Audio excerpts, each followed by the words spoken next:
প্রিয় ভাই বোনদের অনেক অনেক ধন্যবাদ, দোয়া ও ভালোবাসা। হ্যাঁ এভরিওয়ান, আসসালামু আলাইকুম। সবাই কেমন আছেন? আলহামদুলিল্লাহ আপনাদের বোন ভালো আছে। প্রতিদিনের মতন একটা রান্নার ভিডিও নিয়ে আসছি।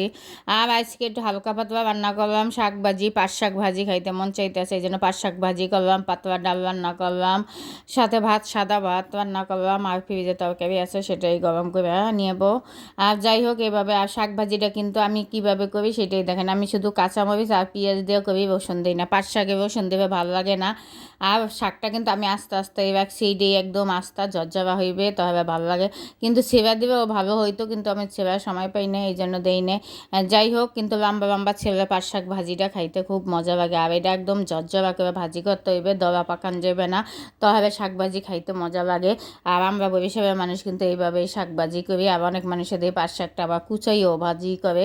আর আমাদের কাছে এইটাই লম্বা লম্বা শাক ভাজিটাই মজা লাগে, সাথে যদি পাতলা ডাল থাকে আর সাথে মাংস আছে সেটাই গরম করে নেব। যাই হোক, এইভাবে আজকে রান্নাটা করলাম শর্টকাটে। আর প্রতিদিন তো অনেক কিছুই রান্না করি, যেহেতু গ্যাস আছে। আজকে সকাল সকালে রান্না করছি, 12টার মধ্যে রান্না শেষ হয়ে গেছে, যেহেতু গ্যাস ছিল। আর গ্যাস থাকলে রান্না করতে কত তাড়াতাড়ি বলেন তো, 1 ঘন্টার মধ্যেই রান্না হয়ে যায়। যাই হোক, এই যে ডালটাও বাগার দিয়ে নিলাম। সবাই ভালো থাকে।